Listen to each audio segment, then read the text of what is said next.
Hey guys, welcome back to the channel. I know I haven't posted in a long time. I actually think it's been about a year. If you don't care about that, you can just go ahead and skip to the action at this time right here. But as a short update, if you've watched my previous builds, you know that I recently kind of built and then sold a 50 by 60 hangar home in Amarillo, Texas. What kind of happened there was that my wife got a job opportunity that was just fantastic and we couldn't turn down, and we ended up moving to Alabama. So it's been about a year since we've moved, or maybe not that long. It's been since October and it's May now, so 7 or 8 months since we've moved to Alabama, and we are actually building a more traditional style house in Alabama as opposed to the hangar home like we had in Amarillo. So when we moved here, we decided to have a kind of traditional stick frame, normal looking house, but I can't deal with not having a shop, so we actually, as part of the compromise to moving from the hangar home to Alabama, my wife and I allowed me to cut a significant portion of our budget in order to build this, which is going to be my shop here at my new house. So here in Alabama, we bought ourselves about 3 acres of just woods, and on this we have erected a 30 by 50 shop that you see behind me with a 12 by 50 lean-to, which is right here. So additional parking space right here. So let's go ahead and turn around and take a look at it, and I'll show you what we're doing today. So here she is. This is what I hope to be my forever dream shop. And so we went with a kind of a 30 by 50 bolt together metal building kit. So you can see over here I have covered parking on this entire side for trailer storage, vehicle storage, probably some steel storage, all sorts of stuff that I don't want to take up space in my shop. Hopefully the dream will be I'll also build a little hush house back here for an air compressor. That's kind of something down the line, not anytime soon, but something that I'd like to have in the works. So you can see kind of up behind it, like I said earlier, we ended up with about 3 acres of just solid, dense forest. All of this has been kind of scraped back. We have it scheduled to have some hydro seed put down to put some grass all here to try and stop all of this dirt erosion, but there's still a little bit more leveling and stuff to do. Okay, as you can kind of see here on the right side of this shop, kind of connecting to where the house is right here, you can see kind of how much we kind of had to carve into the back of the hill. You can see this very large retaining wall which wraps all the way around the building. You can see right now with the no ground coverage or anything to hold that soil back when it rains, it is kind of washing that dirt down here into the apron that surrounds the building. So I got to get all that cleaned up, but really nothing I can do about it until we get some grass or some rock down back here. And so here you can kind of see how the building is kind of next to the house. So here's the house that we're building right here. You can see that this is the basement garage, and then it's all going to share the same sort of driveway and parking pad to pull directly into the shop. So it'll just be a quick maybe 20 feet for me to get out of the basement and into the shop through the man door, which is on the other side over there. So let's open up the garage door.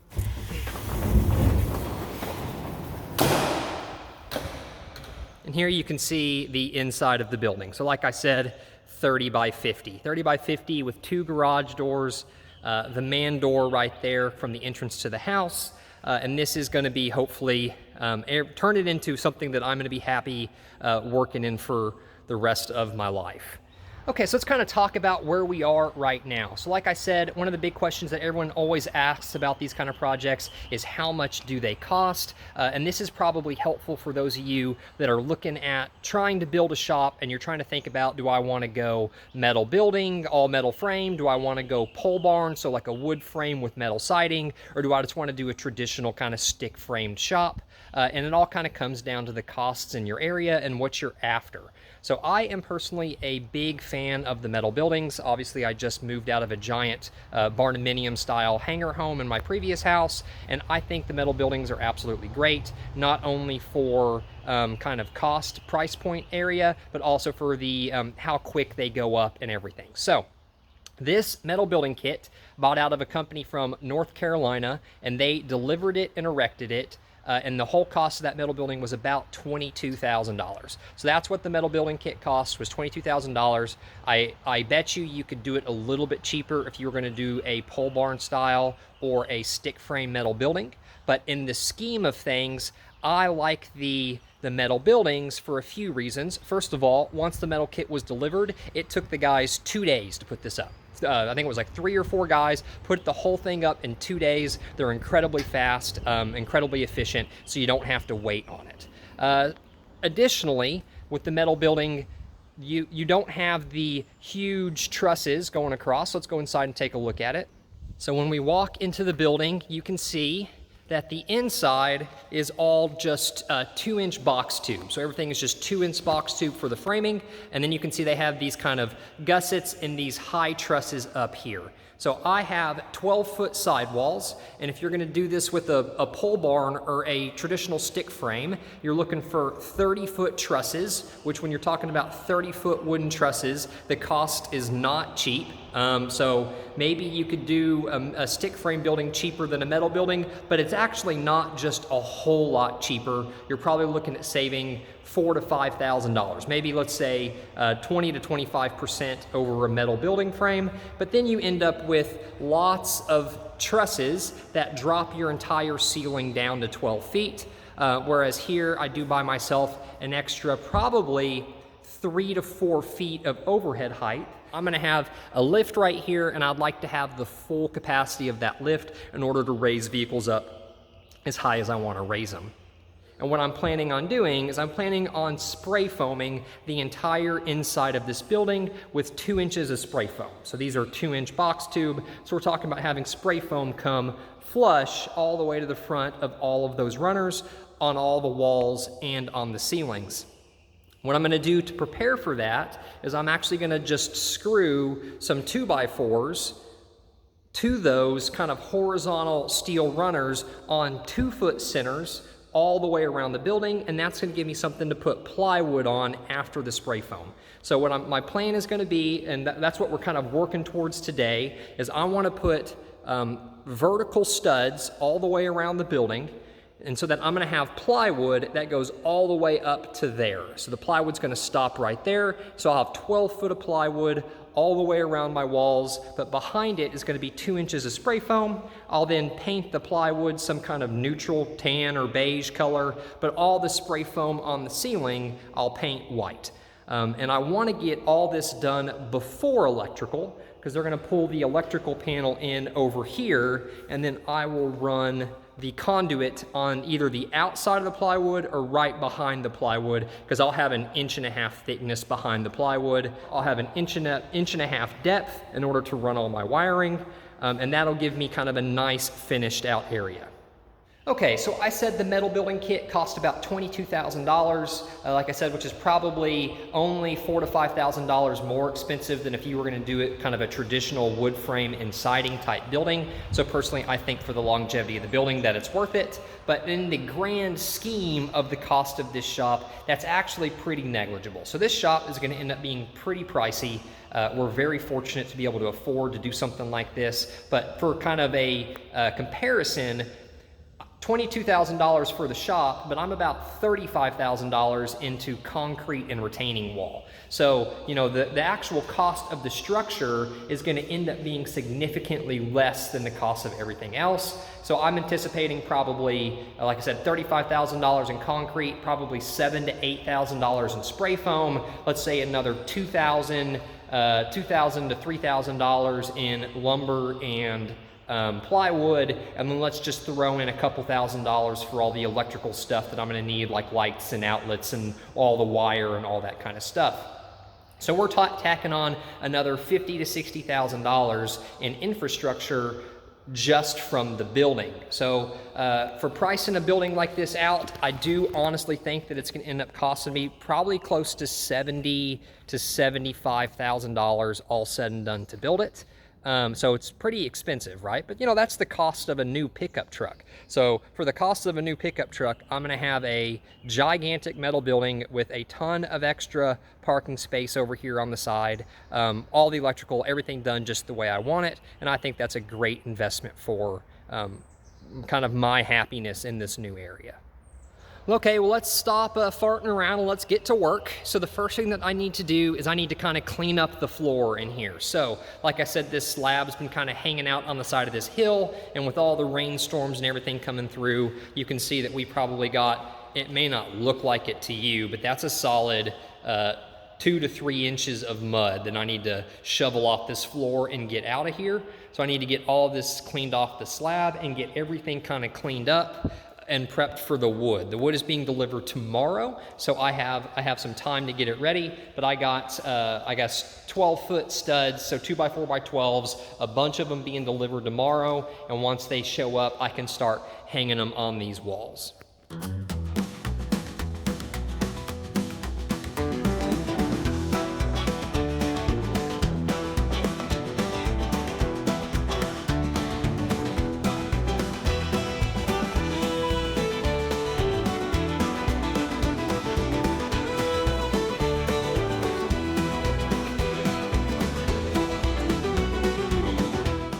Well, dang, that was a lot of work, so I didn't film most of it, and it's still not very good. But I swept out the whole building like 3 or 4 times, swept out the whole thing after I shoveled all that dirt off the ground, and it still needs a bunch of work. I want to get a pressure washer in here, try and get it cleaned up. Over here, where that mud was real thick, like I said, it was probably 4 or 5 inches thick, where this big dark spot was. As I was shoveling it up, it started smelling like used motor oil, which is a bummer. So this dark spot in the concrete may be here forever. We'll just have to see what happens when everything dries up, but that is mildly infuriating. But other than that, yeah, it's starting to clean up, look pretty good. So got it cleaned-ish for now. Like I said, I'd like to get a pressure washer in here, but I wanted to get the floor picked up enough in order to get lumber delivered and have a nice place to set it down. So the next step will be starting to attach the studs once the lumber gets delivered.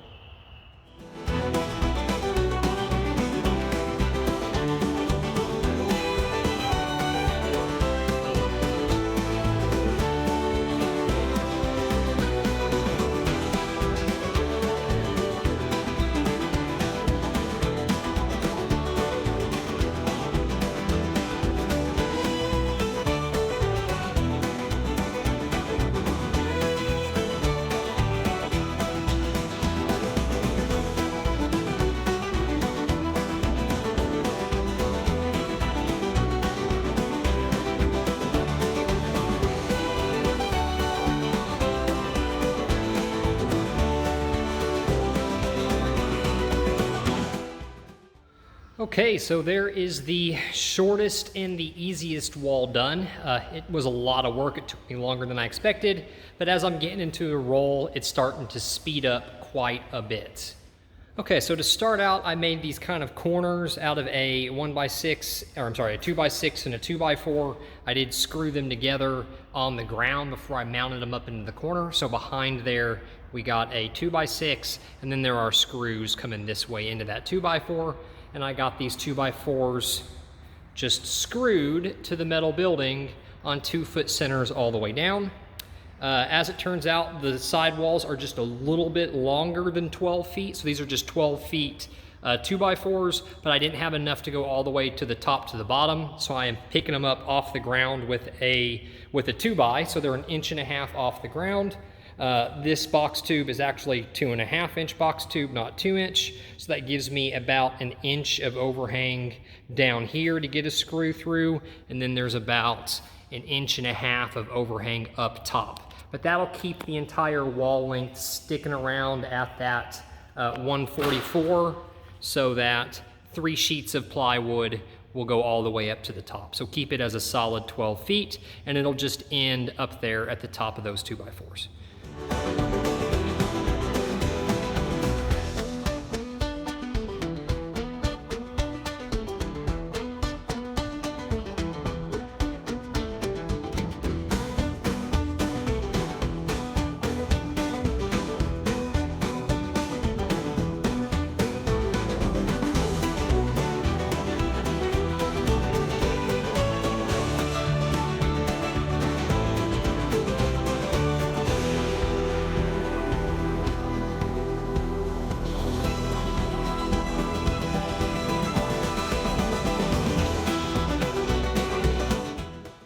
Well, okay, it took me a solid 2.5 days, but I finally kind of got all the studs up. So, man, that was a lot of work, but it's all done now. It was a huge pain in the butt because every single one of them, the top 2 screws, which these are just kind of secured to the steel with self-tappers, but the top 2, especially the very, very top one, I'm doing off the very top rung of this ladder over here. This is the tallest step ladder I got, and I'm having to stand all the way on the top of it in order to lean into that self-tapper to get it to go through that metal. But it turned out really good, really happy with it. So as of right now, the shop is empty and ready to get pressure washed. Once everything gets pressure washed, I'm gonna come back in and try and caulk the bottom of the floor. You can see the light coming in there. So I'll caulk along the bottom of that seam. And then it will be ready for spray foam. Once the spray foam gets on, I will of course come back and I'm gonna hang plywood. It's gonna be 3 sheets of plywood, 3 rows high to get it all the way up there. Something else that you've probably noticed, or maybe you didn't notice, I'll point out, is that you'll see that I had to go through and add short pieces on every single one of those vertical pieces of steel right there. And as it turns out, I'm gonna end up having to run on this top row, I'm gonna have to run 5-foot sheets of plywood, not 8-foot sheets of plywood, and that'll allow me to notch out on the sides so that I can put that sheet of plywood up in between it, and I'm just gonna have a seam on every single one of those vertical pieces of steel so that I can notch out around these kind of struts. And that way I'll have a seam on every single one of them so that I can just make notches on the side and then I can put the piece of plywood up. So I think that'll be the cleanest way to notch around those struts. But of course, the bottom 2 rows will just be normal 8-foot sheets. I'll see if I can order some 10-foot sheets so I don't have a bunch of 3-foot cutoffs, a bunch of waste of material that way. So I'll try and order 15 or so 10-foot sheets in order to do the top row so I can just cut them in half into 5-foot lengths. The last thing I'm gonna do is I'm gonna come back in after spray foam and after that gap at the floor has been caulked. I spaced all of these off the floor a 2x, so I'll buy a pressure treated 2x2 and I'll just beat it in that gap all along the bottom. That way I don't have a big gap between just for dirt and stuff to collect underneath the wall. So I am gonna fill that gap on the bottom with a pressure treated 2x2, but I'm gonna do that after I caulk that seam, like I said. But other than that, looks good. I'll let y'all see what it looks like after spray foam. All right, guys, here's what it looks like all done. So you can see that the spray foam has been done on the walls and the ceiling, and you can also see that I had the ceiling painted white, and that white was just brought down to the tops of the 2x4s all the way around. So that's where the plywood will stop. So there was no reason to paint any lower on the walls than that. But yeah, it turned out great, looks good, and it is ready for me to start hanging plywood. All right, guys, I think that's gonna do it for this video. Thanks for watching, hope you enjoyed it, and I hope you'll tune in to watch the next videos as we start to finish this place out.